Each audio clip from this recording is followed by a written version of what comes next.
बाकी बच्चों लिए थले बिछाई करांगे क्योंकि सारे बच्चे आ सकन। ये 5 शो कल नूं दिखाए जाणगे ते अगे तो ये हर एतवार का उपराला होया करेगा। वाहिगुरू जी का खालसा, वाहिगुरू जी की फतेह।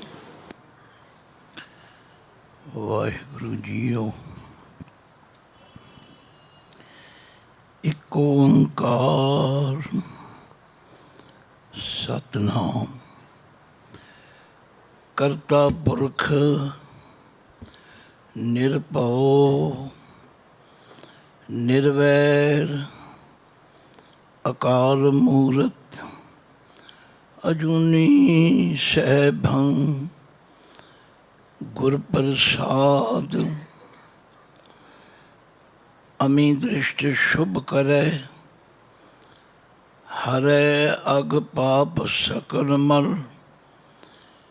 काम क्रोध अर लोभ मोह वश करे सबे बल। सदा सुख मन वसै दुख संसारै खोवै। गुर नवनिध धरियाओ जन्म हम कारख धोवै। सो कहो टल गुर सेवियै एहने तो सहज सुभाए। दर्शन परसै गुरु के जन्म मरण दुख जाए।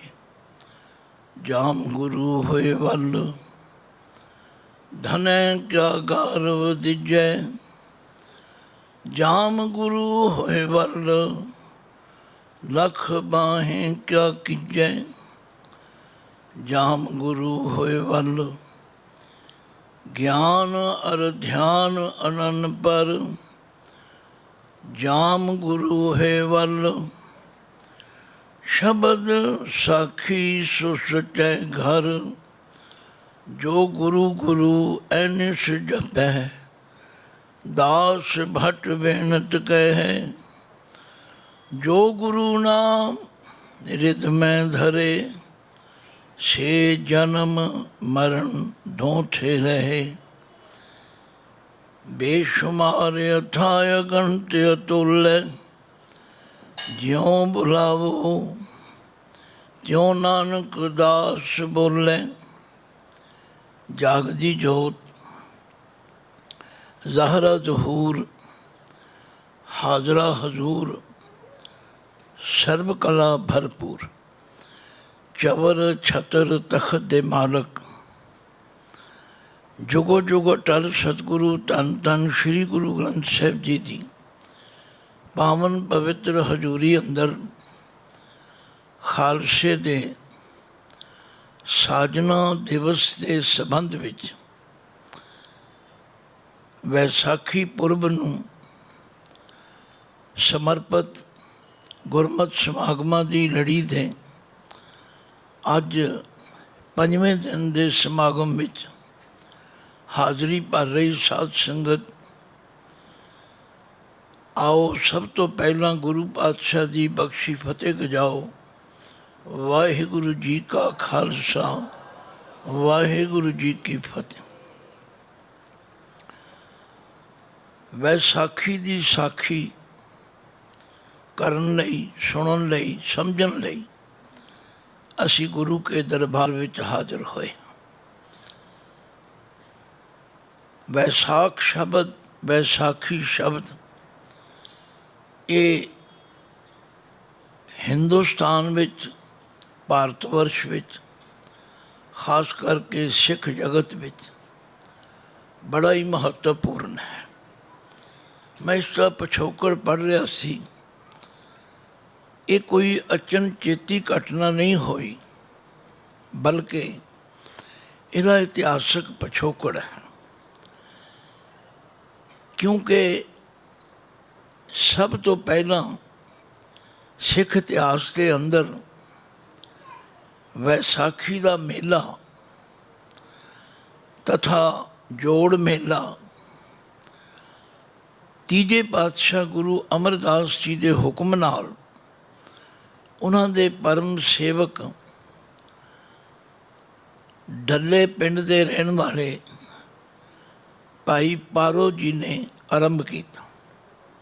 पर इस तो भी पहला भाई गुरदास जी ने इस वसोए का जिक्र किया है और बहुत सारे सिख विद्वानों का एक कथन है कि श्री गुरु नानक देव जी महाराज का जिहड़ा प्रकाश पुरब है वो भी वैसाख का है।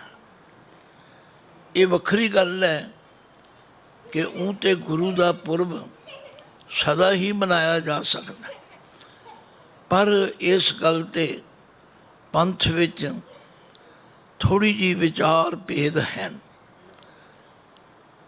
करम सिंह जी हिस्टोरीयन ने ये सिद्ध करने का यत्न किया कि गुरु नानक पातशाह जी का प्रकाश पुरब वैसाखी वाले दिन होया। उन्होंने भाई गुरदास जी के इस कथन नूं आधार बनाया कि घर घर अंदर धर्मसाल होवे कीर्तन सदा वसोआ। उन्होंने वसोआ अखर दे अखरी अर्थ विसाखी कीते और इसे ही करके श्री गुरु अमरदास तीजे पातशाह जी की आग्या अनुसार भाई पारो जी ने इस दिन नूं संगतां दे विशेष तौर पर इकट्ठे होने लई निश्चित किया।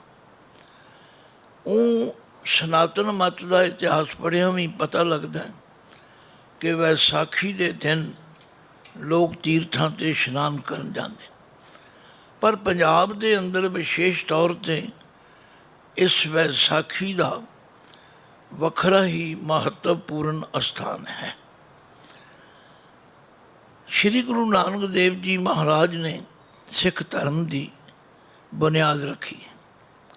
मैं अपने तुच्छ बुद्धि अनुसार एक कहा करदा कि जिस तरह किसी मकान नूं साडा कोई वड वडेरा शुरू करता है उन्होंने नींह रखनी कहते हैं, फिर नींह के उत्ते समय समय उसारी होंदी है, दीवारां बनदियां हन, दरवाजे रखे जाते हैं, विंडो बनदियां हन, रोशनदान होंदे हन, कुछ समा लग जाता है। पर मकान उदों ही तैयार होंदा है जदों उन्होंने फाइनल टच दिता जाता। सचमुच इस तरह जिस महल की नींह श्री गुरु नानक देव जी महाराज ने रखी उन्होंने संपूर्ण होने विच 10 जामे लगे हैं। ये नहीं कि गुरु गोबिंद सिंह जी ने यकदम एडा वड्डा इनकलाबी चमत्कारी कदम किया, नहीं, इसका मुढ़ पहले ही बनया जा चुका सी। क्योंकि श्री गुरु नानक देव जी ने जिस वेले विचारधारा का आरंभ किया तो संसार नूं ये सुनेहा देना शुरू किया, एको है भाई, एको है साहिब मेरा, एको है। जातां पातां का खंडन करना, संगत पंगत का साकार करना, ये सारिया चीज़ां इस सिक्खी महल की उसारी विच शामिल हैं। ये काम बहुत औखा सी क्योंकि ब्राह्मण का प्रभाव, मनु सिमरती का प्रभाव इन्ना ज़्यादा सी कि 4 वर्णों में समाज वंडिया होया सी और वो वर्ण वंड नूं चैलेंज करना ये किसी सूरमे का काम सी, ये आम बंदा नहीं सी कर सकता। इसलिए गुरु नानक पातशाह जी ने चारे कुंटां में जाके ये उपदेश, ये संदेश दिता। तो भाई साहब ने लिखिया, चारे पैर धर्म दे 4 वर्ण एक वर्ण कराया। 4 वर्णों नूं एक वर्ण विच तैयार कर देना ये बड़ी इनकलाबी गल सी, क्योंकि लोगों के अंदर जात पात, छूआ छूत, पिट सोच इन्नी बड़ी हुई सी, उन्होंने कढ़ना बड़ा औखा सी। इसलिए गुरु नानक पातशाह ने कहा, प्यारिओ जे तुसी इस रस्ते ते चलना है तो जो तो प्रेम खेलन का चाहो, जो तो प्रेम खेलन का चाहो।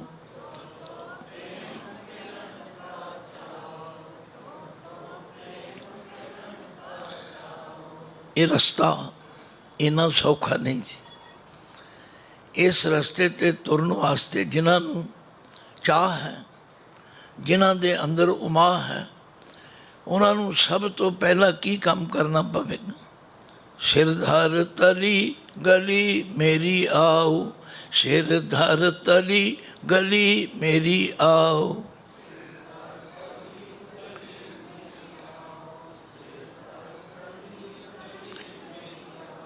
ਇਹ ਠੀਕ ਹੈ ਕਿ ਜਿਵੇਂ ਸਮਾਂ ਬਦਲਦਾ ਹੈ, ਹਰ ਚੀਜ਼ ਵਿਕਾਸ ਕਰਦੀ।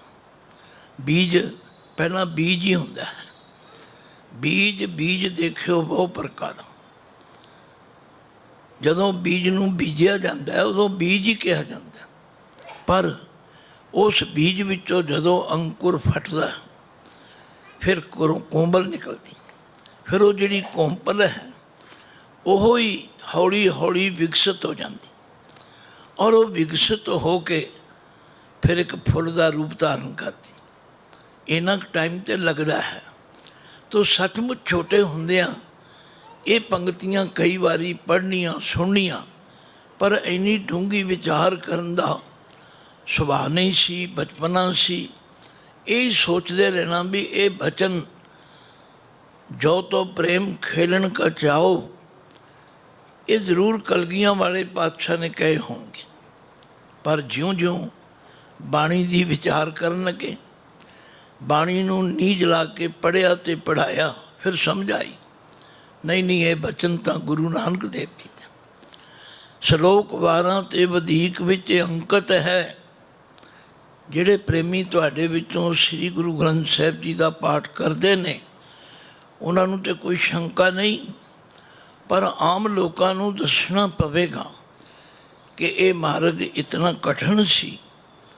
ਉਸ ਵੇਲੇ ਦੇ ਸਮਾਜ ਦਾ ਮੁਕਾਬਲਾ ਕਰਨਾ, ਇੱਕ ਸੱਚ ਦੀ ਵਿਚਾਰਧਾਰਾ ਨੂੰ ਸੰਸਾਰ ਵਿੱਚ ਪ੍ਰਚਾਰਨਾ ਬਹੁਤ ਔਖਾ ਸੀ। ਖੰਨਿਓ ਤਿੱਖੀ ਵਾਲੋਂ ਨਿੱਕੀ ਵਾਲਾ ਮਾਰਗ ਸੀ। ਇਸ ਔਖੇ ਰਾਹ 'ਤੇ ਗੁਰੂ ਨਾਨਕ ਪਾਤਸ਼ਾਹ ਚੱਲੇ, ਔਰ ਉਹਨਾਂ ਕੀਤੇ ਹੋਏ ਕੰਮਾਂ ਨੂੰ ਭਾਈ ਸਾਹਿਬ ਭਾਈ ਗੁਰਦਾਸ ਜੀ ਨੇ, ਜਿਨ੍ਹਾਂ ਦੀ ਇਤਿਹਾਸਕ ਗਵਾਹੀ ਅਸੀਂ ਆਮ ਤੌਰ 'ਤੇ ਪੜ੍ਹਦੇ ਸੁਣਦੇ ਹਾਂ ਕਿ ਬਾਬੇ ਤਾਰੇ ਚਾਰ ਚੱਕ, 9 ਖੰਡ ਪ੍ਰਿਥਵੀ ਸੱਚਾ ਟੋਆ। ਗੰਗ ਬਨਾਰਸ ਹਿੰਦੂਆਂ, ਮੁਸਲਮਾਨਾਂ ਮੱਕਾ ਕਾਬਾ ਵੰਡਿਆ ਹੋਇਆ ਸੀ। ਕੋਈ ਮੁਸਲਮਾਨ ਕਿਸੇ ਹਿੰਦੂ ਤੀਰਥ 'ਤੇ ਨਹੀਂ ਸੀ ਜਾਂਦਾ। ਕਿਸੇ ਹਿੰਦੂ ਨੂੰ ਕਿਸੇ ਮੁਸਲਮਾਨਾਂ ਦੇ ਤੀਰਥ 'ਤੇ ਜਾਣ ਦੀ ਆਗਿਆ ਨਹੀਂ ਸੀ। ਔਰ ਜਿਹੜੀ ਵਰਨ ਵੰਡ ਦੀ ਗੱਲ ਸੀ ਉਹ ਤਾਂ ਭਲੀ ਭਾਂਤ ਤੁਸੀਂ ਜਾਣਦੇ ਹੋ, ਪਰ ਬਾਬਾ ਜੀ ਦੇ ਇਹਨਾਂ ਕੰਮਾਂ ਨੂੰ ਵੇਖ ਕੇ ਭਾਈ ਗੁਰਦਾਸ ਜੀ ਨੇ ਕਿਹਾ ਕਿ ਕੱਲ੍ਹ ਤਾਰਨ ਗੁਰੂ ਨਾਨਕ ਆਇਆ। ਤੋ ਮੇਰਾ ਕਹਿਣ ਦਾ ਮਤਲਬ ਸਿੱਖ ਇਤਿਹਾਸ ਦੇ ਅੰਦਰ ਇਹ ਜਿਹੜੀ ਸਿਰ ਦੇਣ ਦੀ ਸ਼ਰਤ ਹੈ, ਇਹ ਗੁਰੂ ਨਾਨਕ ਪਾਤਸ਼ਾਹ ਜੀ ਨੇ ਪਹਿਲੇ ਦਿਨੋਂ ਰੱਖ ਦਿੱਤੀ ਸੀ। ਔਰ ਅੱਜ ਵੀ ਮੈਂ ਸਮਝਦਾ ਕਿ ਜਿਸ ਨੇ ਗੁਰੂ ਕੀ ਸਿੱਖੀ ਦੇ ਸਿਧਾਂਤਾਂ ਨੂੰ ਮੰਨਣਾ ਹੈ ਉਹਦੇ ਵਾਸਤੇ ਓਨਾ ਹੀ ਔਖਾ ਹੈ, ਕਿਉਂਕਿ ਸਰਕਾਰਾਂ ਹੋਰ ਪਾਸੇ ਤੁਰ ਪਈਆਂ ਨੇ। ਵੋਟਾਂ ਲੈਣ ਵਾਸਤੇ ਲੋਕਾਂ ਦੇ ਉਹਨਾਂ ਕੋਮਲ ਵਿਚਾਰਾਂ ਨੂੰ ਮਿਸਯੂਜ਼ ਕੀਤਾ ਜਾ ਰਿਹਾ, ਅਤੇ ਜਿਤਨਾ ਹੋ ਸਕੇ ਇਹਨੂੰ ਖੇਰੂ ਕਰਨ ਦਾ ਯਤਨ ਕੀਤਾ ਜਾ, ਪਰ ਨਹੀਂ।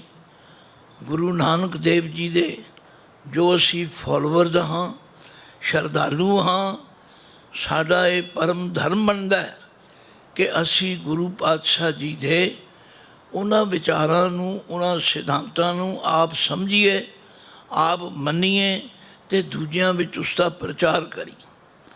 ਤੋ ਉਹ ਗੱਲ ਫਿਰ ਆਪਾਂ ਦੁਹਰਾ ਰਹੇ ਹਾਂ ਕਿ ਗੁਰੂ ਇਤਿਹਾਸ ਦੇ ਅੰਦਰ ਇਸ ਦਾ ਮੁੱਢ ਗੁਰੂ ਨਾਨਕ ਪਾਤਸ਼ਾਹ ਜੀ ਨੇ ਰੱਖਿਆ, ਅਤੇ ਉਹਨਾਂ ਨੇ ਇੱਕ ਪਹਿਲੇ ਦਿਨ ਸ਼ਰਤ ਰੱਖ ਦਿੱਤੀ ਕਿ ਜੋ ਤੋ ਪ੍ਰੇਮ ਖੇਲਣ ਕਾ ਚਾਓ, ਜੋ ਤੋ ਪ੍ਰੇਮ ਖੇਲਣ ਕਾ ਚਾਓ।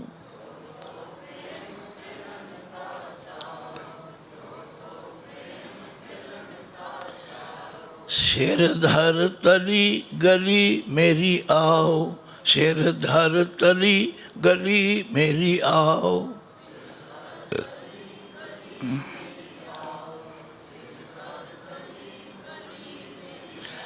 इत मार्ग पैर धरी जय, इत मार्ग पैर धरी जय।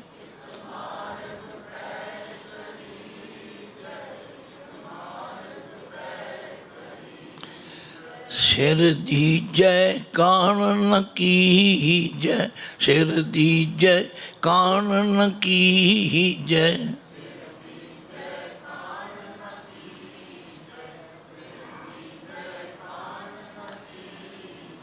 ਇਹ ਉਹ ਬੀਜ ਸੀ ਜਿਹੜਾ ਗੁਰੂ ਨਾਨਕ ਦੇਵ ਜੀ ਨੇ ਬੀਜਿਆ, ਔਰ ਇਸ ਨੂੰ ਬੀਜਣ ਲਈ ਉਹਨਾਂ ਨੇ ਜਿਤਨਾ ਉਦਮ, ਜਿੰਨਾ ਤਰੱਦਦ, ਜਿਤਨਾ ਕਸ਼ਟ ਕਿਹਾ, ਉਹੀ ਕੋਈ ਪੰਕਤੀ 'ਚ ਭਾਈ ਗੁਰਦਾਸ ਜੀ ਕਹਿੰਦੇ ਬਾਬੇ ਤਾਰੇ ਚਾਰ ਚੱਕ, 9 ਖੰਡ ਪ੍ਰਿਥਵੀ ਸੱਚਾ ਟੋ। ਜਿੱਥੇ ਬਾਬਾ ਪੈਰ ਧਰੇ ਪੂਜਾ ਆਸਣ ਥਾਪਣ ਸੋਆ। ਬਾਬੇ ਨੇ ਸਮੁੱਚੇ ਸੰਸਾਰ ਲਈ, ਇਹ ਠੀਕ ਹੈ ਕਿ ਅੱਜ ਦੇਸ਼ਾਂ ਦੀਆਂ ਹੱਦਾਂ ਛੋਟੀਆਂ ਹਨ, ਦੇਸ਼ ਛੋਟੇ ਹਨ, ਪਰ ਉਦੋਂ ਇਸ ਤਰ੍ਹਾਂ ਦਾ ਸਿਸਟਮ ਨਹੀਂ ਸੀ। ਅਤੇ ਬਾਬਾ ਜੀ ਕਿਹੜੀ ਜਗ੍ਹਾ ਜਿੱਥੇ ਨਹੀਂ ਗਏ। ਹਾਂ, ਇਹ ਵੱਖਰੀ ਗੱਲ ਹੈ ਕਿ ਅਸੀਂ ਆਪਣੀ ਨਲਾਇਕੀ ਜਾਂ ਆਪਣੀ ਤੁੱਛ ਬੁੱਧੀ ਦੇ ਕਾਰਨ ਉਹਨਾਂ ਥਾਵਾਂ ਦੀ ਸੰਭਾਲ ਵੀ ਨਹੀਂ ਕਰ ਸਕੇ, ਔਰ ਅੱਜ ਦੀਆਂ ਸਰਕਾਰਾਂ ਉਹਨਾਂ ਅਸਥਾਨਾਂ ਨੂੰ ਮੇਟਣ ਵਾਸਤੇ ਪੂਰਾ ਅੱਡੀ ਚੋਟੀ ਦਾ ਜ਼ੋਰ ਲਾ ਰਹੀਆਂ।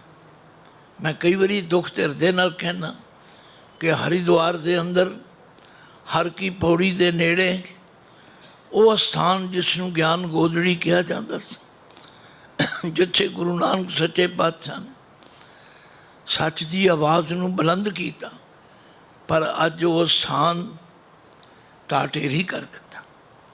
ਦਾਸ ਉੱਥੇ ਕਈ ਵਾਰੀ ਇਕੱਠਾ ਕਰਨ ਲਈ ਗਿਆ, ਕਈ ਵਾਰ ਹਾਜ਼ਰੀ ਭਰੀ, ਮੈਂ ਚਸ਼ਮਦੀਦ ਗਵਾਹ ਹਾਂ, ਪਰ ਅੱਜ ਸਾਨੂੰ ਉਸ ਸਥਾਨ ਤੋਂ ਦੂਰ ਕੀਤਾ ਗਿਆ। ਇਸੇ ਤਰ੍ਹਾਂ ਹੋਰ ਅਸਥਾਨਾਂ ਨੂੰ ਵੀ ਮੇਟਿਆ ਜਾ ਰਿਹਾ, ਔਰ ਜਿਸ ਨੂੰ ਆਜ਼ਾਦ ਹਿੰਦੁਸਤਾਨ ਕਹਿੰਦੇ ਨੇ ਉਹਦੇ ਵਿੱਚ ਮੇਟਿਆ ਜਾ ਰਿਹਾ। ਗੱਲ ਕੀ ਹੈ ਕਿ ਗੁਰੂ ਨਾਨਕ ਦੇਵ ਜੀ ਦੀ ਉਹ ਵਿਚਾਰਧਾਰਾ ਅੱਜ ਵੀ ਉਸੇ ਤਰ੍ਹਾਂ ਇਨਕਲਾਬੀ ਸਿੱਖਿਆ ਦਿੰਦੀ। ਅੱਗੇ ਚੱਲੀਏ, ਗੁਰੂ ਨਾਨਕ ਸੱਚੇ ਪਾਤਸ਼ਾਹ ਨੇ ਆਪਣੀ ਹਯਾਤੀ ਦੇ ਅੰਦਰ ਜਿੱਥੇ ਲੱਖਾਂ ਕਰੋੜਾਂ ਲੋਕਾਂ ਨੂੰ ਜੋੜਿਆ, ਉੱਥੇ ਉਹਨਾਂ ਨੇ ਇਸ ਫੁਲਵਾੜੀ ਨੂੰ ਅੱਗੋਂ ਸਿੰਚਣ ਵਾਸਤੇ, ਇਸ ਮਹਿਲ ਦੀ ਉਸਾਰੀ ਵਾਸਤੇ ਇੱਕ ਆਪਣੇ ਪਰਮ ਸੇਵਕ ਭਾਈ ਲਹਿਣਾ ਜੀ ਨੂੰ ਆਪਣੇ ਹੱਥੀਂ ਤਿਆਰ ਕੀਤਾ। ਸੱਚਮੁੱਚ ਅੱਜ ਬਹੁਤ ਸਾਰੀਆਂ ਸੰਸਥਾਵਾਂ ਇਸ ਲਈ ਖਤਮ ਹੋ ਰਹੀਆਂ ਨੇ ਕਿ ਉਹਨਾਂ ਨੂੰ ਸੰਭਾਲਣ ਵਾਲੇ ਯੋਗ ਜਾਨਸ਼ੀਨ ਨਹੀਂ ਹੈਗੇ। ਬਣਾਉਣ ਵਾਲਿਆਂ ਨੇ ਬਣਾ ਦਿੱਤੀਆਂ, ਪਰ ਅੱਗੋਂ ਜਾਨਸ਼ੀਨ ਤਿਆਰ ਨਹੀਂ, ਵਾਰਸ ਨਹੀਂ ਤਿਆਰ ਹੈਗੇ ਜਿਹੜੇ ਉਹਨਾਂ ਦੀ ਸੰਭਾਲ ਕਰ ਸਕਣ। ਪਰ ਗੁਰੂ ਨਾਨਕ ਪਾਤਸ਼ਾਹ ਨੇ ਆਪਣੇ ਜੀਵਨ ਕਾਲ ਵਿੱਚ ਆਪਣੇ ਇੱਕ ਐਸੇ ਸੇਵਕ ਨੂੰ ਤਿਆਰ ਕੀਤਾ, ਉਹਨੂੰ ਐਸਾ ਟੱਚ ਦਿੱਤਾ, ਉਹਦੇ ਜੀਵਨ ਵਿੱਚ ਐਸੇ ਗੁਣ ਭਰ ਦਿੱਤੇ। ਉਹ ਸਨ ਗੁਰੂ ਅੰਗਦ ਦੇਵ। ਜਦੋਂ 300 ਸਾਲਾ ਗੁਰੂ ਅੰਗਦ ਦੇਵ ਜੀ ਦਾ ਮਨਾਇਆ ਗਿਆ, ਪੰਥ ਵੱਲੋਂ ਦਾਸ ਨੂੰ ਹੁਕਮ ਹੋਇਆ ਕਿ ਤੁਹਾਡੀ ਡਿਊਟੀ ਹੈ ਕਿ ਤੁਸੀਂ ਉਸ ਵੱਡੇ ਸਮਾਗਮ ਵਿੱਚ ਖਡੂਰ ਸਾਹਿਬ ਗੁਰੂ ਅੰਗਦ ਦੇਵ ਜੀ ਦੀ ਬਾਣੀ ਜਿਤਨੀ ਹੈ ਉਹਦੀ ਵਿਚਾਰ ਕਰਨੀ ਹੈ। ਤਾਂ ਮੇਰੇ ਬੜੇ ਚੰਗੇ ਭਾਗ ਸਨ, ਮੈਂ ਉਹ 63 ਸ਼ਲੋਕ ਇਕੱਠੇ ਕੀਤੇ, ਉਹਨਾਂ ਦੀ ਵਿਚਾਰ ਕੀਤੀ, ਤਾਂ ਮੈਨੂੰ ਸਮਝ ਆਈ ਕਿ ਜਾਨਸ਼ੀਨ ਬਣਨਾ ਇੰਨਾ ਸੌਖਾ ਵੀ ਨਹੀਂ। ਜੇ ਕਿਸੇ ਨੇ ਗੁਰੂ ਕਾ ਸਿੱਖ ਬਣਨਾ, ਜਾਨਸ਼ੀਨ ਬਣਨਾ, ਜੇ ਗੁਰੂ ਨਾਨਕ ਜੀ ਦੀ ਵਿਚਾਰਧਾਰਾ ਦੇ ਵਾਰਸ ਬਣਨਾ, ਤਾਂ ਉਹਦੇ ਲਈ ਭਾਈ ਲਹਿਣਾ ਜੀ ਨੇ ਜੋ ਗੁਰੂ ਅੰਗਦ ਦੇਵ ਬਣੇ, ਉਹਨਾਂ ਨੇ ਪੂਰਨੇ ਪਾਏ ਦੱਸਿਆ, ਆਖਿਆ ਅੱਖੀਂ ਬਾਝੋਂ ਵੇਖਣਾ ਵਿਣ ਕੰਨਾਂ ਸੁਣਨਾ, ਪੈਰਾਂ ਬਾਝੋਂ ਚੱਲਣਾ, ਵਿਣ ਹੱਥਾਂ ਕਰਨਾ, ਜੀਭੇ ਬਾਝੋਂ ਬੋਲਣਾ, ਇਉਂ ਜੀਵਤ ਮਰਨਾ, ਨਾਨਕ ਹੁਕਮ ਪਛਾਣ ਕੇ ਤੋ ਖਸਮੇ ਮਿਲੇ। ਆਓ ਆਪਣੇ ਅੰਦਰ ਝਾਤ ਮਾਰੀਏ ਕਿ ਅਸੀਂ ਇਸ ਤਰ੍ਹਾਂ ਕਰ ਸਕਦੇ ਹਾਂ। ਅਸੀਂ ਤੇ ਹੁਜਤਾਂ ਕਰਦੇ ਹਾਂ, ਅੱਖਾਂ ਤੋਂ ਬਿਨਾਂ ਕਿਵੇਂ ਵੇਖਿਆ ਜਾ ਸਕਦਾ? ਨਹੀਂ ਨਹੀਂ, ਇਹਦਾ ਅਰਥ ਇਹ ਨਹੀਂ ਹੈ। ਦੇਖਣਾ ਜ਼ਰੂਰ ਹੈ, ਪਰ ਉਹ ਦੇਖਣਾ ਜੋ ਗੁਰੂ ਦੀ ਆਗਿਆ। ਸੁਣਨਾ ਜ਼ਰੂਰ ਹੈ, ਪਰ ਉਹ ਸੁਣਨਾ ਜੋ ਗੁਰੂ ਦੀ ਆਗਿਆ। ਚੱਲਣਾ ਜ਼ਰੂਰ ਹੈ, ਪਰ ਉਸ ਰਾਹ 'ਤੇ ਚੱਲਣਾ ਜਿੱਧਰ ਗੁਰੂ ਦੀ ਆਗਿਆ। ਹੁਕਮ ਨੂੰ ਪਛਾਣਨਾ, ਇਹ ਗੁਰੂ ਅੰਗਦ ਦੇਵ ਜੀ ਦੇ ਹਿੱਸੇ ਆਇਆ। ਜੇ ਸਾਰੇ ਸ਼ਲੋਕ ਪੜ੍ਹ ਲਓ ਤੁਸੀਂ ਹੈਰਾਨ ਹੋ ਜਾਓ। 2-2 ਪੰਕਤੀਆਂ ਦੇ ਸ਼ਲੋਕ ਨੇ, ਪਰ ਕਮਾਲ ਹੈ। ਆਖਿਆ ਜਿਨਾ ਭਉ ਤਿਨ ਨਾਹਿ ਭਉ, ਮੁੱਚ ਭਉ ਨਿਭਵਿਆ, ਨਾਨਕ ਇਹ ਪਟੰਤਰਾ ਤਿਤ ਦੀ ਬਾਣ ਗਿਆ। ਸਾਰੇ ਗੁਰੂ ਗ੍ਰੰਥ ਸਾਹਿਬ ਦੇ ਅੰਦਰ ਪਟੰਤਰਾ ਅੱਖਰ ਇੱਕ ਵਾਰੀ ਆਇਆ, ਪਰ ਇਹਦੇ ਅਰਥ ਕਿੰਨੇ ਕੁ ਲੋਕਾਂ ਨੂੰ ਪਤਾ ਨੇ? ਪਹਿਲਾਂ ਮੈਨੂੰ ਵੀ ਨਹੀਂ ਸੀ ਪਤਾ, ਖਿਮਾ ਕਰਨਾ। ਪਰ ਜਦੋਂ ਮੈਂ ਚੜ੍ਹਦੀ ਕਲਾ ਉੱਤੇ ਸ੍ਰੀ ਗੁਰੂ ਗ੍ਰੰਥ ਸਾਹਿਬ ਦੀ ਲੜੀਵਾਰ ਵਿਆਖਿਆ ਸ਼ੁਰੂ ਕੀਤੀ, ਮੈਨੂੰ ਸਮਝ ਆ ਗਈ ਇਹ ਤਾਂ ਬੜਾ ਵੱਡਾ ਖਜ਼ਾਨਾ। ਅਸੀਂ ਸਿਰਫ ਮੱਥਾ ਟੇਕਣ, ਰਮਾਲੇ ਭੇਟ ਕਰਨ ਅਤੇ ਪਰਿਕਰਮਾ ਕਰਕੇ ਘਰ ਤੁਰ ਜਾਂਦੇ ਹਾਂ। ਇਸ ਸਭ ਬੜਾ ਕੁਝ ਪਿਆ। ਆਖਿਆ ਜਿਨ੍ਹਾਂ ਦੇ ਅੰਦਰ ਗੁਰੂ ਦਾ, ਪਰਮੇਸ਼ਵਰ ਦਾ ਡਰ ਹੈ, ਉਹਨਾਂ ਨੂੰ ਸੰਸਾਰ ਦਾ ਕੋਈ ਡਰ ਨਹੀਂ। ਜਿਨ੍ਹਾਂ ਭਉ ਤਿਨ ਨਾਹਿ ਭਉ, ਮੁੱਚ ਭਉ ਨਿਭਵਿਆ। ਜਿਹੜੇ ਕਹਿੰਦੇ ਅਸੀਂ ਨਹੀਂ ਕਿਸੇ ਤੋਂ ਡਰਦੇ, ਗੁਰੂ ਕੀ ਕਰ ਲਏਗਾ ਸਾਡਾ, ਉਹਨਾਂ ਨੂੰ ਬਹੁਤ ਡਰ ਚੰਬੜੇਗਾ। ਨਾਨਕ ਇਹ ਪਟੰਤਰਾ, ਇਹ ਉਹ ਗੁਪਤ ਦਸਤਾਵੇਜ਼ ਹੈ ਜਿਹੜੀ ਉਸ ਵਾਹਿਗੁਰੂ ਦੀ ਦਰਗਾਹ ਵਿੱਚ ਜਾ ਕੇ ਖੁੱਲ੍ਹੇ। ਆਓ ਅੱਗੇ ਚੱਲੀਏ। ਇਹ ਮਹਿਲ ਇੱਕ ਦਿਨ ਵੀ ਤਿਆਰ ਨਹੀਂ ਹੋਈ। ਜੋ ਗੱਲਾਂ ਗੁਰੂ ਗੋਬਿੰਦ ਸਿੰਘ ਕਲਗੀਧਰ ਪਾਤਸ਼ਾਹ ਨੇ ਵਿਸਾਖੀ ਵਾਲੇ ਦਿਨ ਕੀਤੀਆਂ, ਇਹ ਵਿਸਾਖੀ ਦਾ ਦਿਨ ਚੁਣਨ ਦਾ ਵੀ ਇਹੀ ਕਾਰਨ ਸੀ ਕਿ ਸਿੱਖ ਧਰਮ ਦੇ ਅੰਦਰ ਵਿਸਾਖੀ ਵਾਲੇ ਦਿਨ ਗੁਰੂ ਦੇ ਦਰਸ਼ਨ ਕਰਨ ਲਈ ਸੰਗਤਾਂ ਬੜੀ ਦੂਰ ਦੁਰਾਡੇ ਤੋਂ ਚੱਲ ਕੇ ਆਉਂਦੀਆਂ ਸਨ। ਜਿੱਥੇ ਜਿੱਥੇ ਗੁਰੂ ਸਾਹਿਬ ਦਾ ਟਿਕਾਣਾ ਸੀ ਉੱਥੇ ਉੱਥੇ ਆਉਂਦੀਆਂ ਰਹੀਆਂ, ਔਰ ਇਹ ਸਿੱਖੀ ਮਹਿਲ ਦੀ ਉਸਾਰੀ ਹੁੰਦੀ ਰਹੀ। ਤੀਜੇ ਪਾਤਸ਼ਾਹ ਨੇ ਸੰਗਤ ਅਤੇ ਪੰਗਤ ਦੀ ਕਾਇਮੀ ਕੀਤੀ ਅਤੇ ਹੁਕਮ ਕੀਤਾ, ਪਹਿਲੇ ਪੰਗਤ ਪਾਛੇ ਸੰਗਤ। ਅਸੀਂ ਉਹਨੂੰ ਕਹਿ ਦਿੰਦੇ ਹਾਂ, ਸੁਣ ਲੈਂਦੇ ਹਾਂ, ਪਰ ਇਹਦੇ ਪਿੱਛੇ ਕਿਤਨਾ ਵੱਡਾ ਰਾਜ਼ ਹੈ। ਪੰਗਤ ਵਿੱਚ ਊਚ ਨੀਚ, ਜਾਤ ਪਾਤ, ਛੂਆ ਛੂਤ, ਇਹ ਸੁੱਚ ਪਿੱਟ ਦੇ ਜਿਹੜੇ ਭਰਮ ਸਨ, ਇਹਨਾਂ ਨੂੰ ਅਮਲੀ ਤੌਰ 'ਤੇ ਤੋੜਿਆ ਗਿਆ। ਇਹ ਤੋੜਨੇ ਕੋਈ ਸੌਖੇ ਨਹੀਂ ਸਨ। ਅੱਜ ਕਈ ਬਾਬੇ ਐਸੇ ਨੇ, ਮੈਂ ਨਾਮ ਤੇ ਇਸ ਲਈ ਨਹੀਂ ਕਿਸੇ ਦਾ ਕੋਈ ਮੈਂ ਭੰਡੀ ਪ੍ਰਚਾਰ ਨਹੀਂ ਕਰਨ ਆਇਆ, ਪਰ ਮੈਂ ਸੋਚਦਾ ਰਹਿਣਾ, ਇੰਨੇ ਸਿੱਖੀ ਦੇ ਸੁੰਦਰ ਵਿਚਾਰ ਹੁੰਦਿਆਂ ਇਹ ਪ੍ਰਫੁੱਲਤ ਕਿਉਂ ਨਹੀਂ ਹੋ ਰਹੇ? ਪਰ ਇਹਦੇ ਸਾਂਭਣ ਵਾਲੇ ਆਪ ਹੀ ਨੁਕਸਾਨ ਕਰ ਰਹੇ ਨੇ। ਆਪ ਹੀ ਵੱਖਰੀਆਂ ਨੀਵਿਆਂ ਲਈ ਇੱਧਰ ਚੌਥੇ ਪੌੜੇ ਲਈ ਇੱਧਰ ਇਹੋ ਜਿਹੇ ਭਰਮ ਪੈਦਾ ਕਰ ਰਹੇ। ਉਹਨਾਂ ਦੀਆਂ ਪੰਗਤਾਂ ਵੱਖਰੀਆਂ, ਉਹਨਾਂ ਦੇ ਭਾਂਡੇ ਵੱਖਰੇ। ਬਦਕਿਸਮਤੀ ਹੈ ਸਾਡੀ। ਪਰ ਗੁਰੂ ਅਮਰਦਾਸ ਜੀ ਨੇ ਪਹਿਲੇ ਪੰਗਤ ਅਤੇ ਪਾਛੇ ਸੰਗਤ, ਔਰ ਸਮੇਂ ਦੇ ਸਮਰਾਟ ਅਕਬਰ ਬਾਦਸ਼ਾਹ ਵਾਸਤੇ ਵੀ ਇਸ ਕਾਇਦੇ ਕਾਨੂੰਨ ਵਿੱਚ ਕੋਈ ਢਿੱਲ ਨਹੀਂ ਆਈ। ਉਹਨੇ ਵੀ ਪੰਗਤ ਵਿੱਚ ਬਹਿ ਕੇ ਲੰਗਰ ਛਕੇ। ਗੁਰੂ ਰਾਮਦਾਸ ਜੀ ਨੇ ਆਪਣੇ ਜੀਵਨ ਕਾਲ ਵਿੱਚ ਇਸ ਸਿੱਖੀ ਮਹਿਲ ਦੀ ਪ੍ਰਫੁੱਲਤਾ ਲਈ ਜੋ ਹਿੱਸਾ ਪਾਇਆ, ਉਹਨਾਂ ਦੀ ਬਾਣੀ ਪੜ੍ਹ ਕੇ ਦੇਖੋ, ਉਹਨਾਂ ਦਾ ਜੀਵਨ ਪੜ੍ਹ ਕੇ ਦੇਖੋ। ਮੈਂ ਹੁਣੇ ਸ਼ਬਦ ਦੀ ਵਿਚਾਰ ਕਰਕੇ ਆਇਆ। ਖੱਤਰੀ, ਬ੍ਰਾਹਮਣ, ਸ਼ੂਦ, ਵੈਸ਼, ਕੋ ਜਾਪੈ ਮੰਤਰ ਜਪੈਨੀ। ਆਖਿਆ ਇੱਥੇ ਕੋਈ ਪਾਬੰਦੀ ਨਹੀਂ ਹੈਗੀ, ਕਿਉਂਕਿ ਮਨੂ ਸਿਮਰਤੀ ਨੇ ਤੇ ਵੰਡ ਪਾ ਦਿੱਤੀ। ਬ੍ਰਾਹਮਣ ਇਹ ਕੰਮ ਕਰ ਸਕਦਾ, ਖੱਤਰੀ ਇਹ ਕਰ ਸਕਦਾ, ਵੈਸ਼ ਇਹ ਕਰ ਸਕਦਾ, ਸ਼ੂਦਰ ਵਿਚਾਰੇ ਨੂੰ ਤਾਂ ਅਧਿਕਾਰ ਹੀ ਕੋਈ ਨਹੀਂ। ਉਹ ਨਾ ਉਪਦੇਸ਼ ਕਰ ਸਕਦਾ ਨਾ ਸੁਣ ਸਕਦਾ। ਜੇ ਸੁਣ ਲਵੇ ਉਹਦੇ ਕੰਨ ਵਿੱਚ ਸਿੱਕਾ ਪਾ ਦਿਓ, ਜੇ ਉਪਦੇਸ਼ ਕਰੇ ਉਹਦੀ ਜ਼ੁਬਾਨ ਕੱਟ ਦਿਓ। ਪਰ ਗੁਰੂ ਰਾਮਦਾਸ ਜੀ ਨੇ ਆਪਣੀ ਬਾਣੀ ਦੁਆਰਾ ਪੂਰਨ ਯਤਨ ਕੀਤਾ ਤੇ ਮੋਹਰ ਲਾ ਦਿੱਤੀ, ਖੱਤਰੀ ਬ੍ਰਾਹਮਣ ਸ਼ੂਦ ਵੈਸ਼ ਉਪਦੇਸ਼ ਚੌਂ ਵਰਨਾ ਕੋ ਸਾਂਝਾ। ਗੁਰਮੁਖ ਨਾਮ ਜਪੈ ਉਧਰੈ ਸੋ ਕਲ ਮੈਂ ਘਟ ਘਟ ਨਾਨਕ ਮਨ। ਮੇਰਾ ਕਹਿਣ ਦਾ ਮਤਲਬ ਇਹ ਸਿੱਖੀ ਮਹਿਲ ਇੱਕ ਦਿਨ ਵਿੱਚ ਨਹੀਂ ਤਿਆਰ ਹੋ ਗਈ। ਇਹਨੂੰ ਸਿਰਫ ਅਸੀਂ ਵਿਸਾਖੀ ਵਾਲੇ ਦਿਨ ਨਾਲ ਨਾ ਜੋੜੀਏ, ਬਲਕਿ ਸਮੁੱਚਾ ਇਤਿਹਾਸ ਇੱਕ ਇੱਕ ਅੰਗ ਪੜ੍ਹੀਏ। ਗੁਰੂ ਅਰਜਨ ਦੇਵ ਜੀ ਨੇ ਸਿਖਰ ਪਹੁੰਚਾ ਦਿੱਤੀ। ਉਹਨਾਂ ਨੇ ਇਹਨਾਂ ਸਿਧਾਂਤਾਂ ਦੀ ਰਖਵਾਲੀ ਲਈ ਕੋਈ ਸੌਦੇਬਾਜ਼ੀ ਨਹੀਂ ਕੀਤੀ। ਉਹਨਾਂ ਨੇ ਆਪਾ ਨਿਛਾਵਰ ਕਰ ਦਿੱਤਾ। ਤਤੀ ਰੇਤ ਸੀਸ ਤੇ ਪਾਈ ਗਈ, ਤਤੀ ਤਵੀ ਤੇ ਬਿਠਾਇਆ ਗਿਆ, ਉਬਲਦੇ ਪਾਣੀ ਵਿੱਚ ਉਬਾਲਿਆ ਗਿਆ। ਸਾਧ ਸੰਗਤ, ਅਸੀਂ ਕਹਿ ਕੇ ਸੁਣ ਕੇ ਹੀ ਸੁਰਖਰੂ ਨਹੀਂ ਹੋ ਸਕਦੇ। ਇਹਨਾਂ ਤੋਂ ਭਾਵਨਾ ਲੈਣੀ ਪਵੇਗੀ ਕਿ ਇਹ ਸਿੱਖੀ ਮਹਿਲ ਦੀ ਉਸਾਰੀ ਲਈ ਪੰਜਵੇਂ ਪਾਤਸ਼ਾਹ ਨੇ ਕਿਤਨਾ ਵੱਡਾ ਰੋਲ। ਉਹਨਾਂ ਨੇ ਸਾਨੂੰ ਇੱਕ ਧਰਮ ਗ੍ਰੰਥ ਦਿੱਤਾ, ਸਾਨੂੰ ਇੱਕ ਕੇਂਦਰ ਦਿੱਤਾ, ਤਾਂ ਜੋ ਜਥੇਬੰਦਕ ਤੌਰ 'ਤੇ ਇਹ ਖੇਰੂ ਖੇਰੂ ਨਾ ਹੋ ਜਾਣ। ਅਸੀਂ ਗੁਰੂ ਗ੍ਰੰਥ ਸਾਹਿਬ ਦੀ ਸੰਪਾਦਨਾ ਨੂੰ ਸਿਰਫ ਕੁਝ ਅੱਖਰਾਂ ਵਿੱਚ ਕਹਿ ਕੇ ਛੁੱਟ ਜਾਂਦੇ ਹਾਂ। ਨਹੀਂ, ਇਹ ਬੜਾ ਵੱਡਾ ਕਾਰਜ ਸੀ। ਉਸ ਸਮੇਂ ਦੇ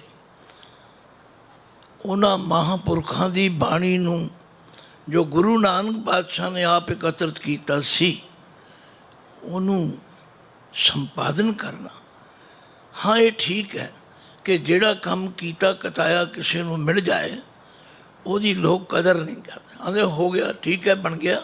ਨਹੀਂ, ਉਹਦੇ ਪਿੱਛੇ ਕਿੰਨੀ ਵੱਡੀ ਮਿਹਨਤ ਕਰਨੀ ਪਈ, ਕਿੰਨੀਆਂ ਮੁਸ਼ਕਿਲਾਂ ਸਹਿਣੀਆਂ ਪਈਆਂ। ਗੱਲ ਤਾਂ ਇਹੋ ਸੀ ਕਿ ਸਮੇਂ ਦੀਆਂ ਸਰਕਾਰਾਂ, ਬੀਰਬਲ ਵਰਗੇ ਬ੍ਰਾਹਮਣ ਇਹ ਨਹੀਂ ਚਾਹੁੰਦੇ ਸਨ ਕਿ ਗੁਰੂ ਘਰ ਦੀ ਇਹ ਵਿਚਾਰਧਾਰਾ ਪ੍ਰਫੁੱਲਤ ਹੋ ਜਾਏ। ਹੋਰ ਬੜੇ ਦੋਖੀ ਸਨ, ਕਿਸ ਦਾ ਨਾਮ ਲਿਆ ਜਾਏ। ਉਹਨਾਂ ਵਿੱਚ ਪ੍ਰਿਥੀ ਚੰਦ ਵੀ ਸੀ, ਚੰਦੂ ਵੀ ਸੀ, ਸਾਰੇ ਰਲੇ ਹੋਏ ਸਨ। ਉਹਨਾਂ ਦੇ ਵੱਖਰੇ ਵੱਖਰੇ ਆਪਣੇ ਆਪਣੇ ਮਕਸਦ ਸਨ। ਮੇਰਾ ਭਾਵ ਤੁਹਾਨੂੰ ਸਿੱਖੀ ਮਹਿਲ ਦੀ ਉਸਾਰੀ ਤੋਂ ਜਾਣੂ ਕਰਾਉਣਾ ਹੈ। ਛੇਵੇਂ ਪਾਤਸ਼ਾਹ ਗੁਰੂ ਹਰਗੋਬਿੰਦ ਸਾਹਿਬ ਜੀ ਨੇ 11 ਸਾਲ ਦੀ ਉਮਰ ਵਿੱਚ ਇਹ ਫੈਸਲਾ ਲਿਆ ਕਿ ਹੁਣ ਨਿਰਾ ਸਿਮਰਨ ਨਾਲ, ਨਿਰੀ ਸੇਵਾ ਨਾਲ, ਨਿਰੇ ਧੀਰਜ ਨਾਲ, ਇਹ ਸ਼ਾਂਤੀ ਨਾਲ ਕੰਮ ਨਹੀਂ ਚੱਲਣ ਵਾਲਾ। ਸੰਤ ਤਾਂ ਬਣ ਗਏ, ਪਰ ਸਿਪਾਹੀ ਵੀ ਬਣਨਾ ਪਵੇ। ਉਹਨਾਂ ਨੇ ਇਹਦੇ ਵਿੱਚ ਆਪਣਾ ਯੋਗਦਾਨ ਪਾਇਆ।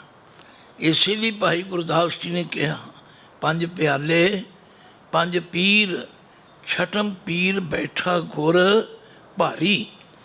ਅਰਜੁਨ ਕਾਇਆ ਪਲਟ ਕੇ ਮੂਰਤ ਹਰਗੋਬਿੰਦ ਸਵਾਰੀ। ਹੁਣ ਇੱਕ ਪੰਕਤੀ ਵਿੱਚ ਸਮੁੰਦਰ ਕੁੱਜੇ ਵਿੱਚ ਬੰਦ ਕੀਤਾ ਹੋਇਆ।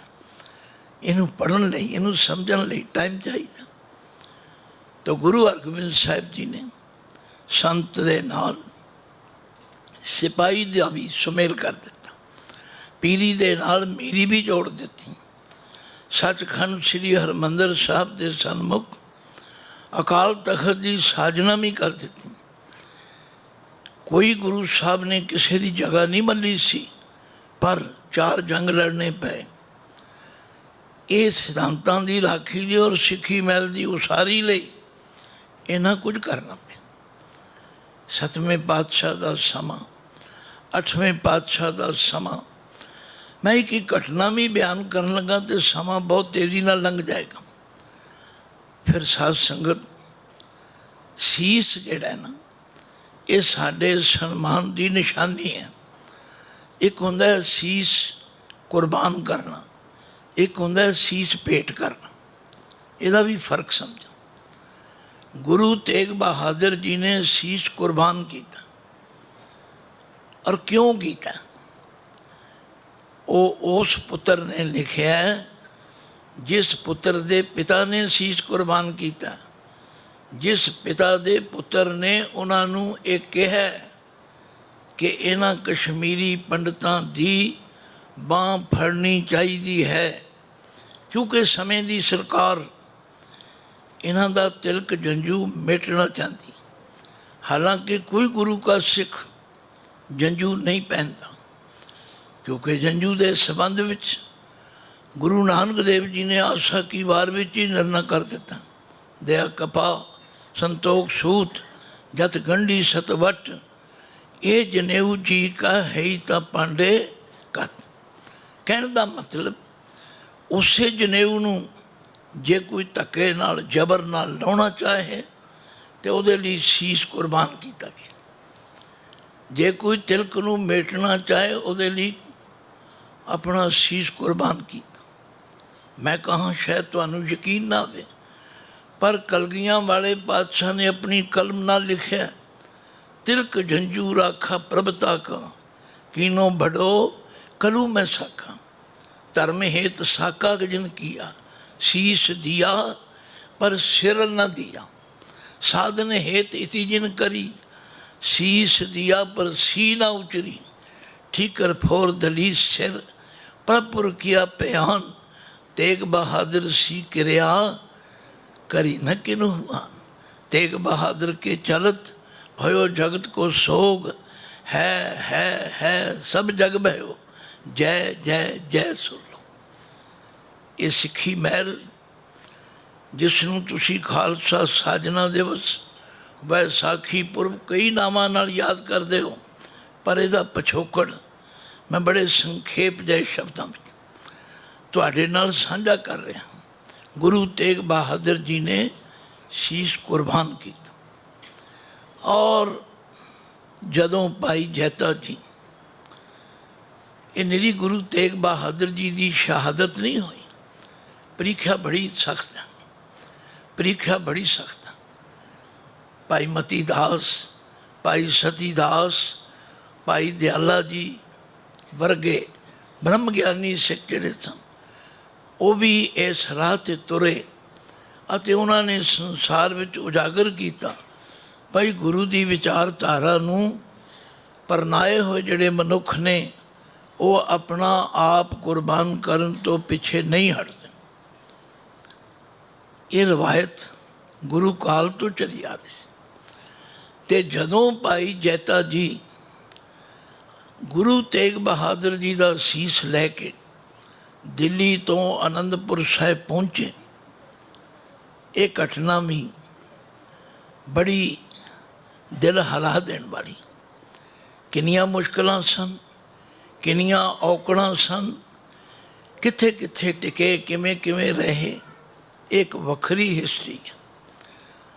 और जदों भाई जैता जी गुरु तेग बहादुर जी का शीश लैके कीरतपुर साहिब पहुँचे, अगों बाला प्रीतम गुरु गोबिंद सिंह जी जिन्हां दी उम्र बहुत छोटी है। मैं तो कई बारी क्या करता, जिस नगर में रहने वाला कोई बंदा उसका कोई अति प्यारा कतल हो जाए, वो नगर छड़ के तुर जाता है, पर नहीं। बाला प्रीतम गोबिंद राय जी ने अपने पिता नूं खुद ये कहा सी, ये सच्चे पातशाह इत्थे क्यों आए ने, इन्हां दे आनंदपुर साहिब आउण दा की मकसद है, ये कौन हन। ते जदों गुरु तेग बहादुर जी ने दस्सिया ये कश्मीरी पंडित ने, क्यों आए ने, इन्हां दा धर्म खतरे विच। ते उस वेले कलगियां वाले पातशाह ने आख्या पिता जी इन्हां दी जरूर बांह फड़नी चाहिए।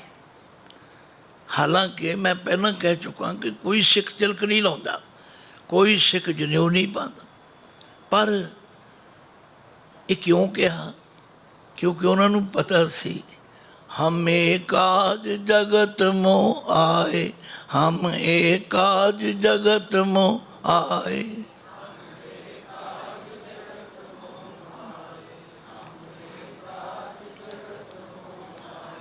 धर्म हेत गुरुदेव पठाए, धर्म हेत गुरुदेव पठाए।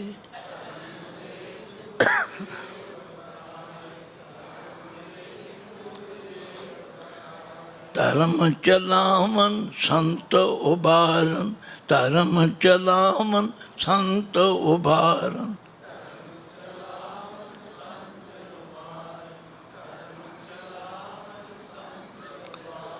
दुष्ट सबन को मूल उपाड़न, दुष्ट सबन को मूल उपाड़न।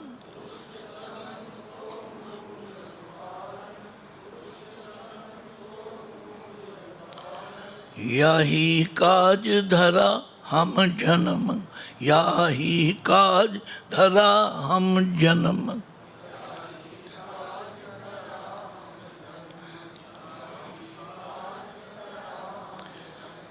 समझ ले ओ साधु सब मन मंग, समझ ले ओ साधु सब मन मंग।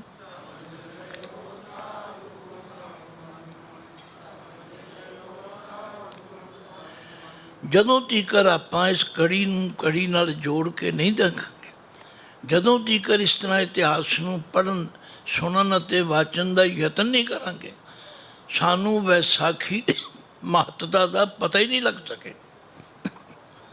ਆਖਰ ਜਦੋਂ ਸੀਸ ਲੈ ਕੇ ਆਨੰਦਪੁਰ ਸਾਹਿਬ ਪਹੁੰਚੇ, ਵੇਖੋ ਇੱਕ ਪਿਤਾ ਦੇ ਸੀਸ ਕੋਲ ਖੜੇ ਹਨ। ਕਿਤਨੀ ਛੋਟੀ ਉਮਰ ਹੈ, ਪਰ ਨਹੀਂ, ਅਕਾਲ ਪੁਰਖ ਵੱਲੋਂ ਇਹ ਡਿਊਟੀ ਲਾਈ ਗਈ ਹੈ।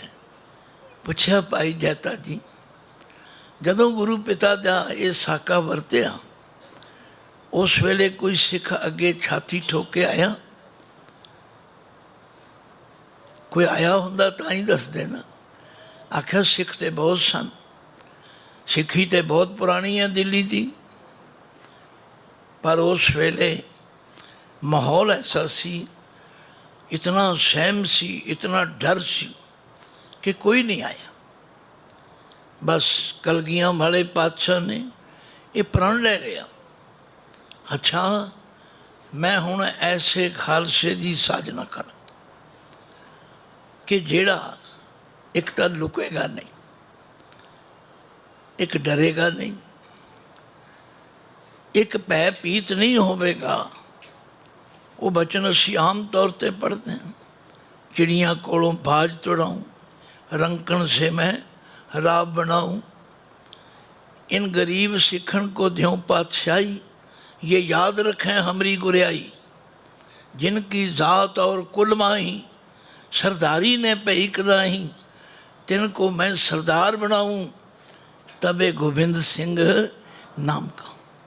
फिर कलगियाँ वाले पातशाह ने अपने पिता के सीस कोल खड़े हो के एक होर बहुत वड्डी गल की, जिन्हों असी भुलते जा रहे हैं। ये बड़ी दुखदाई गल, वो किहड़ी है? भाई जैता दी सेवा, उन्हां दी कुर्बानी वेख के उन्होंने कुट के गलवकड़ी विच लिया, ते जिहड़े बचन कहे रंगरेटे गुरु के बेटे। वो पंथ दे लीडरों, अज तुसी वोटां वास्ते सारे पंथ नूं खेरू खेरू कर दिता है, सिर वोटां दे लालच करके तुसी सिखां नूं वंड दिता है। सिक्खी विच वो स्पिरिट रहनी नहीं दिती, तुहाडा कित्थे भला होवेगा। अज तुसी सिक्खी नूं खेरू खेरू करन दे दोष दे जिम्मेदार बन गए। गुरु आखे रंगरेटे गुरु के बेटे, ते तुसी जातां पातां विच वंड के वोटां मंगो। देखो असीं किधर नूं तुर पए। गुरु पातशाह ने उन्हां नूं तां अपने गल लाया। गुरबाणी कह रही है, जिस नीच को कोई ना जाने, नाम जब तो चौकुंट माने। गुरबाणी विच जात पात नूं बिल्कुल खंडन कर दिता। पर अज दे ये राजनीतिक लोग अपने स्वार्थ लई, अपनी कुर्सी लई हर हरबा वरत रहे हैं। ये कदे भी बख्शे नहीं जान। कलगियां वाले पातशाह ने आखिर वैसाखी वाले दिन ये फैसला लिया। अब बच्चे ने चुप नहीं करा सकते, किन्ने अफसोस की गल है।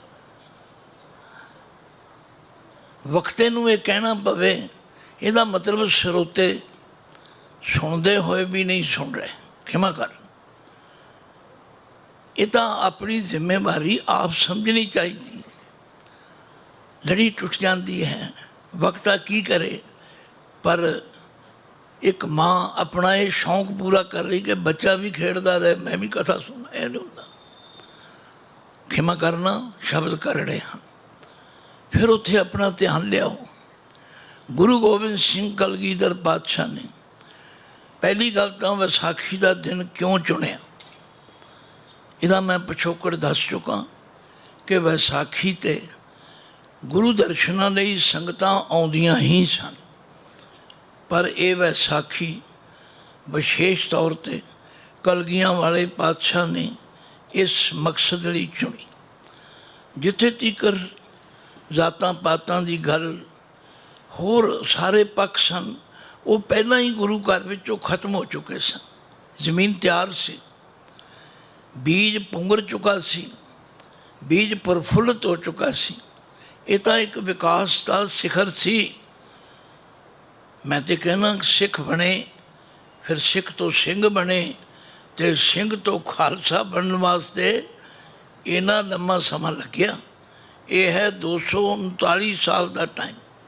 मैं बहुते सामने इसलिए नहीं बोलता कि साढ़े इतिहासकार जिहड़े ने वो भी कई बारी गड़बड़ कर देंगे, तो सुनने वाले जिहड़े ने वो फिर उन्हां पासे तुर पैंदे। नहीं, साडा मतलब अंब खाण दा है, बूटे नहीं गिनने। ये सब घटनावां होईयां हन और हाली साडी याद विच ताज़ा हन। साडे बजुर्ग बैठे ने जो सीना बसीना सानू दस रहे ने। गुरु गोबिंद सिंह कलगीधर पातशाह ने इस सिर देने की जिहड़ी गल है, ਇਹਦਾ फर्क मैं तुहानू दसदा। एक हुंदा है सिर कुर्बान करना, एक हुंदा है सिर भेंट कर। ਇਹਦੇ ਵਿੱਚ भावना है। और मैं इसनू इउं भी समझदा कि जिमें कोई बच्चा 10 साल पढ़े तो 10वीं की परीक्षा विचों पास हो जाए तो ही उन्होंने सर्टिफिकेट मिलता है। एक परीक्षा भी सी कि गुरु नानक देव जी तो लैके गुरु तेग बहादुर जी तक 9 गुरु साहबान ने ये सारा पाठ पढ़ाया, ये सारा सबक सिखाया और प्रैक्टिकल करके दिखाया। ये नहीं कि सिर्फ गल्ली बाती। अज उहदी परीक्षा का भी समा सी। वो कलगियां वाले पातशाह ने वो परीक्षा भी लई ते 80,000 के इकट्ठ विच बड़े विद्वान लेखक का मैं लेख पढ़ रहा सी। कहते गुरु साहब ने जो चमत्कार किया वो एक रहस्य सी। उस रहस्य नूं कई लोगों ने खोलण का यत्न किया। मैं कहना ना पाई, ये ना गुस्ताखी करया करो। जे गुरु ने उन्होंने रहस्य रखा तो तुसीं कौन खोलण वाले हो। उत्थे जी की होया, उत्थे की होया। कई बारी बड़े उल्टे पुलटे सवाल भी सुनने पैंदे। कोई आखे जी तू उत्थे किवें किहड़ी मर्यादा हुई। अरे भाई मैं उत्थे कोल नहीं सीगा, तुसीं भी कोल नहीं सी। गल तां विचों सेंस लैण दी है, वो असीं लैणी नहीं, हुजतां करके अपना टाइम गवाना है ना भाई। गुरु गोबिंद सिंह पातशाह ने एक रहस्यमयी ऐसा कौतक किया कि जिस कौतक ने इन्हां पंजां दी चोण, ये पंजां दी चोण गुरु घर विच पहले दिन तो चलती आ रही है।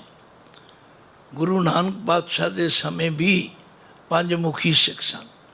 हर गुरु साहबान के समय ये ठीक है कि सब दे नाम याद करने, सब नूं लिस्ट बना के तुहानूं सुनाउणा ते मुश्किल है। पर जदों गुरु तेग बहादुर जी गए उन्हां दे नाल भी 5 ही सन।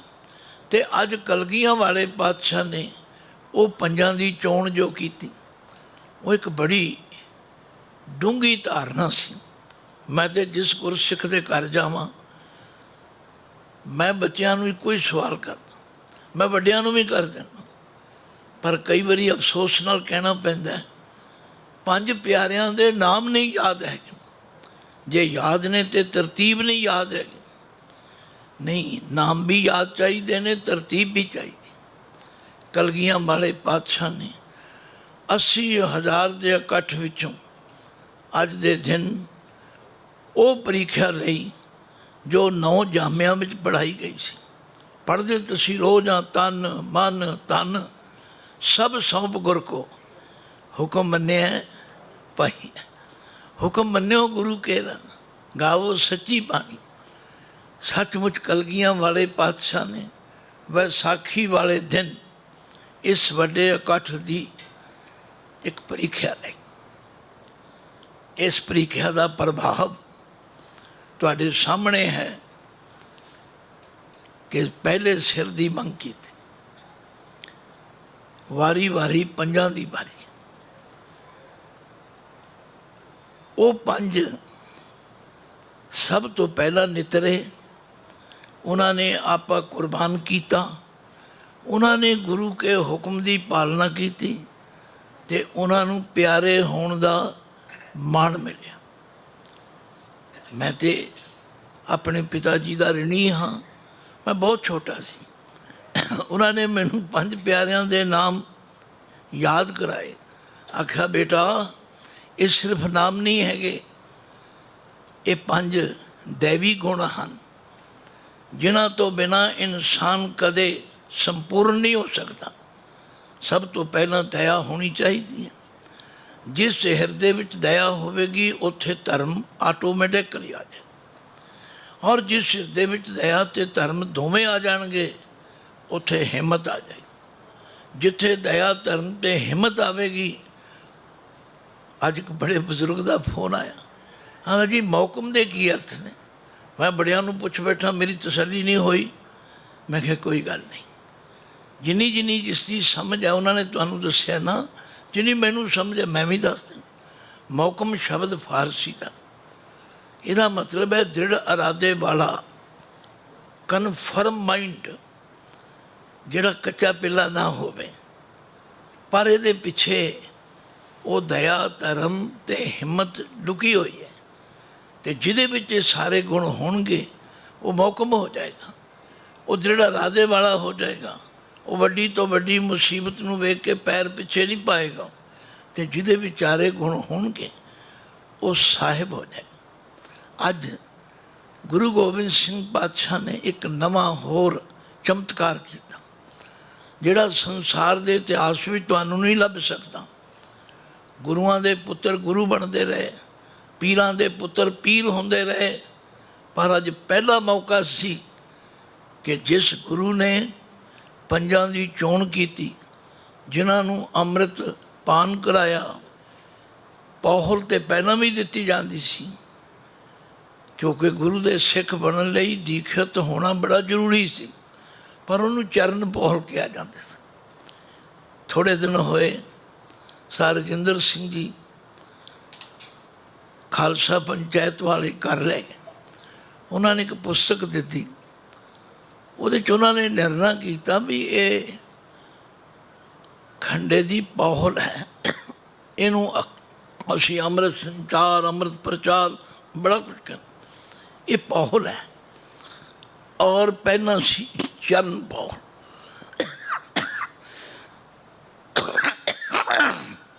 ਜਿਹਨੂੰ ਸਿੱਖ ਸਜਾਇਆ ਜਾਂਦਾ ਉਹਨੂੰ ਚਰਨ ਅੰਮ੍ਰਿਤ ਦਿੱਤਾ ਜਾਂਦਾ।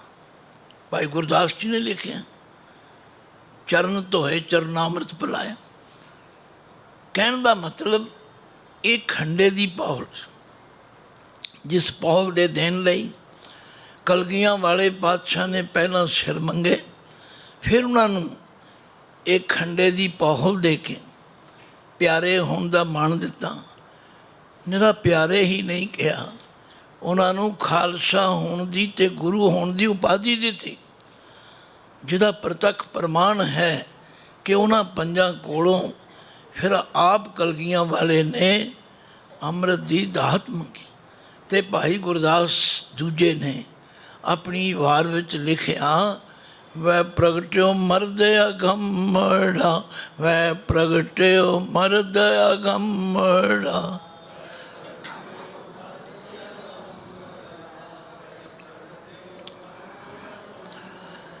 वरियाम अकेला, वरियाम अकेला।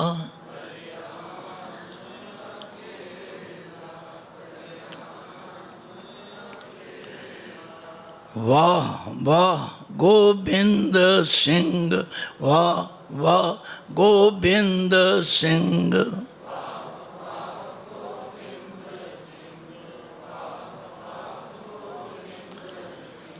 आपे गुर चेला, आपे गुर चेला।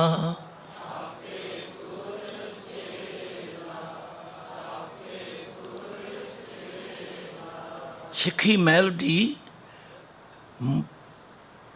पूर्णताई, संपूर्णताई, फाइनल टच देने वास्ते कलगियां वाले पातशाह ने वो जिहड़ी शख्सी गुरियाई सी ना, वो अज पंथ के हवाले कर दी। क्योंकि गुरु आप चेला बन के उन्होंने को अमृत लै। इनू समझो, इनू समझाओ, उन्होंने दंबियां ते पखंडियां नूं भी समझाओ ਜਿਹੜੇ ਆਪਣੀਆਂ ਗੁਫਾ ਵਿੱਚ ਵਾੜ ਕੇ ਭੋਲੇ ਭਾਲੇ ਸਿੱਖ ਸਿੱਖਣੀਆਂ ਨੂੰ ਕਹਿੰਦੇ ਨੇ ਕੰਨਾ ਕੋਰਾ ਕੁਰ, ਤੂੰ ਮੇਰਾ ਚੇਲਾ ਤੇ ਮੈਂ ਤੇਰਾ ਗੁਰ। ਫਿਰ ਆਖਣਗੇ ਅੱਗੇ ਨਾ ਦਸੀਂ ਭਾਈ ਹਰਨਾਮਿਆਂ, ਪਤਾ ਸਾਹਿਬ ਐਸੀ ਖੁਰ। ਅੱਜ ਕੱਲ੍ਹ ਦੇ ਪਖੰਡੀ ਗੁਰੂ ਇਉਂ ਚਾਹੁੰਦੇ ਨੇ ਸਿੱਖਾਂ ਨੂੰ ਜਿਵੇਂ ਚੋਈਦੀਆਂ ਨੇ ਭੇਡਾਂ, ਚੁਰ ਚੁਰ ਚੁਰ। ਇਹਨਾਂ ਨੂੰ ਸਮਝਾਈਏ, ਪਰ ਉਹ ਸਮਝਣਗੇ ਤਾਂ ਹੀ ਜੇ ਪਹਿਲਾਂ ਸਾਨੂੰ ਸਮਝ ਆਵੇ। सानू समझाउण वास्ते सारा इतिहास सुनिया करो, पढ़िया करो और फिर अपने अंदर झात मारो। मैं तो कल भी पढ़ रहा सी, गुरु अमरदास जी का बचन है, ये मन आरसी, ये साडा मन शीशा है। को गुरमुख देखा है, कोई गुरु दे वल मूँह करन वाला ही देखेगा, तो जेड़ा अपने अंदर देखेगा मोर्चा ना लगे, मोर्चा ना लगे। किहड़ा मोर्चा? मोर्चे का अर्थ बड़े होर ने, जे मैं सारे करन लगा तो बहुत टाइम चाहिए। कुछ तुसीं जानते हो, फौजियां का मोर्चा हुंदा है, आ हुण भी मोर्चे लग रहे हैं, पर नहीं ये मोर्चा कुछ होर है। मैनू भी नहीं सी पता। मेरे को एक टैंकी सी लोहे की गुरुद्वारे संगत के हथ धोने लई रखी हुई सी, कुछ समा पा के वो लीक कर गई, बेकार हो गई, ला के रखती। आ सिकलीगढ़ सिंह आते सन मेरे को रहिंदे भी सन, बाणी भी पढ़ते सन, गुरमुखी भी सिखते सन, ते अमृतधारी भी हो जाते सन। मैं उन्होंने विचों एक नूं कहा, भाई बलदेव सिंह देखो ये टैंकी किसी काम आ सकती है। उन्हें विच सिर पाया तो वेख के चार चफेरे आंदा, बाबा जी इसमें बड़े मोर्चे लग रहे हैं। मैं कहा इतने किहड़े मोर्चे आ गए? कहते जदों जंगाल लग जाता है ना, वो फिर मोरियां कर देता। ये मोर्चा है। जेड़ा गुरु का सिख गुरबाणी नाल जुड़ेगा, गुरु इतिहास नाल जुड़ेगा, जेड़ा अपने अंदर झात मारेगा, उन्होंने कदे भी विषय विकारां दा मोर्चा जंगाल नहीं लगेगा। उहदे अंदरों होमे सुक जाएगी। वो गुरु वाले राह ते तुर पवेगा तो गुरु नूं प्यारा लगेगा। तो गुरु गोबिंद सिंह सच्चे पातशाह ने कोई नवी गल नहीं की, उही कार्य जो गुरु नानक पातशाह ने शुरू किया। उन्होंने भी कहा सी पंच परवान, पंच प्रधान, पंचे पावें दरगाह मान। उही पंजां दी प्रथा ये हुण फाइनल टच दिता। तो इस तरह गुरु पातशाह ने खालसे की उपाधि दी, तो इन्ना मान दिता कि खालसा मेरो रूप है खास, खालसा मेरो रूप है खास।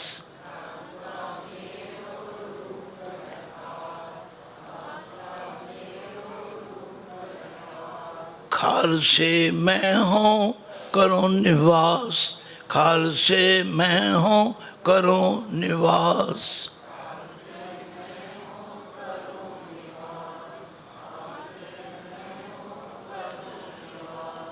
बड़ियां वडियाइयां विशेषताइयां दित्तियां ते आख्या खालसा मेरा सज्जन सूरा, ਖਾਲਸਾ ਮੇਰਾ ਸਤਿਗੁਰ ਪੂਰਾ।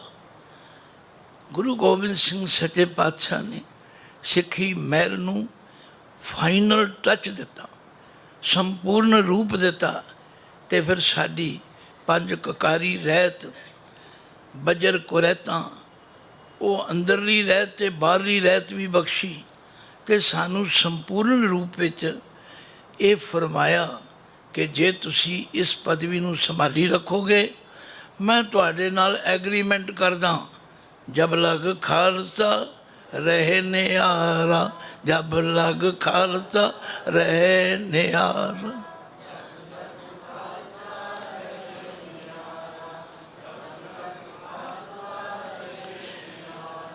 तब लग तेज दयो मैं सारा, तब लग तेज दयो मैं सारा।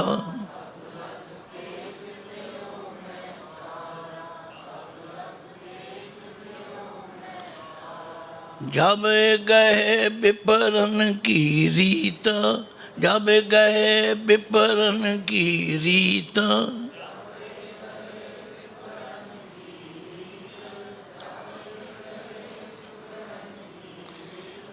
मैं न करूं इनकी प्रतीत, मैं न करूं इनकी प्रतीत।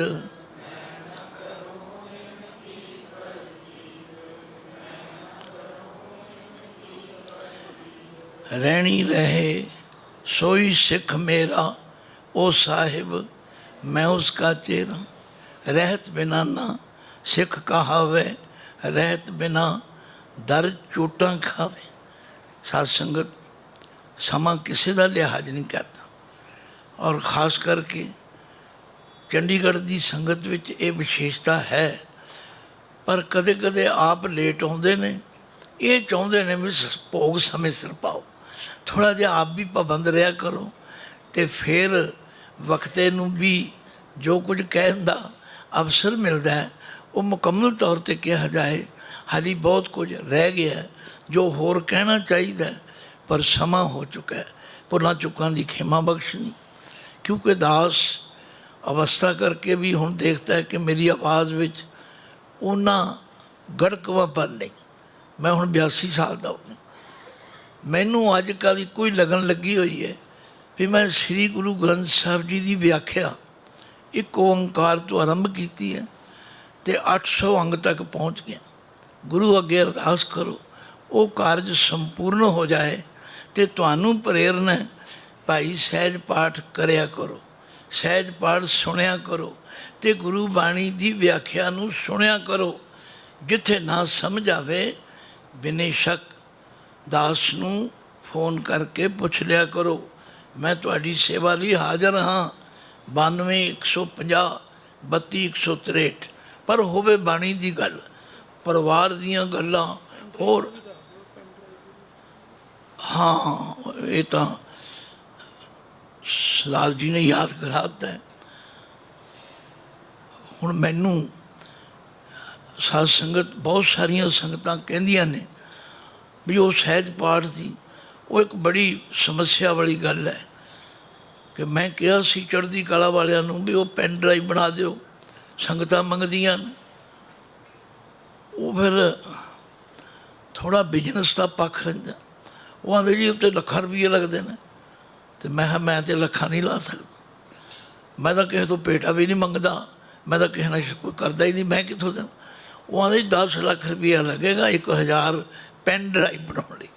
पर नहीं, गुरु ने कला वरताती। एक सिख उत्थे जलंधर का, उसने कल्ले ने ही वो पाठ की भी पेन ड्राइव बनाती तो 650 घंटिया की दास की जो व्याख्या पंजा बाणियां की, सहस्कृति श्लोकां की, सवैयां की सारी एक जगह एकत्रित कर दी। उन्हें कहा भी तुसी आ मेरा नंबर है, वो हुण मेरे याद नहीं, खेमा करना, मैं लिख के लिया। वो कहता मैनू फोन कर लो तो जिहड़ा दिलों मंगेगा मैं वो घर पहुँचा के आवागा। पेटा रहत, कोई पेटा नहीं। तो गल यह भी गुरु के कारज करने वाले मैनू याद कराता इन्होंने, मैं दस दिता। ਪਾਠ ਸੁਣਿਆ ਕਰੋ, ਪਾਠ ਕਰਿਆ ਕਰੋ। ਜਿੱਥੇ ਤੁਹਾਨੂੰ ਕੋਈ ਅੜਚਨ ਆਵੇ ਉਚਾਰਨ ਦੀ, ਵਿਸਰਾਮ ਦੀ, ਅਰਥਾਂ ਦੀ, ਉਹ ਨੋਟ ਕਰ ਲਓ ਅਤੇ 92 150 32 163 ਇਸ ਫੋਨ 'ਤੇ ਕਾਲ ਕਰੋ। ਮੈਂ ਤੁਹਾਡੀ ਸੇਵਾ ਲਈ ਹਾਜ਼ਰ ਹਾਂ। ਨਿਰਾ ਪੜ੍ਹੀ ਨਾ ਜਾਓ, ਗੁਰੂ ਗ੍ਰੰਥ ਜੀ ਮਾਨਿਓ, ਪ੍ਰਗਟ ਗੁਰਾਂ ਕੀ ਦੇ। ਜੇ ਗੁਰੂ ਦੀ ਪ੍ਰਗਟ ਕਲਾ ਦੇਖਣੀ ਹੈ ਤਾਂ ਫਿਰ ਗੁਰਬਾਣੀ ਪੜ੍ਹ ਕੇ ਵਿਚਾਰ ਕੇ ਹੀ ਪਤਾ ਲੱਗੇਗੀ। ਮੇਰੀ ਪ੍ਰੇਰਨਾ ਹੈ, ਆਸ ਹੈ ਤੁਸੀਂ ਮੰਨੋਗੇ। ਭੁੱਲਾਂ ਚੁੱਕਾਂ ਦੀ ਖਿਮਾ ਬਖਸ਼ਣੀ। ਗੱਜ ਕੇ ਫਤਿਹ ਗਜਾਓ। ਵਾਹਿਗੁਰੂ ਜੀ ਕਾ ਖਾਲਸਾ, ਵਾਹਿਗੁਰੂ ਜੀ ਕੀ ਫਤਿਹ। ਵਾਹਿਗੁਰੂ ਜੀ ਕਾ ਖਾਲਸਾ, ਵਾਹਿਗੁਰੂ ਜੀ ਕੀ ਫਤਿਹ। ਬਹੁਤ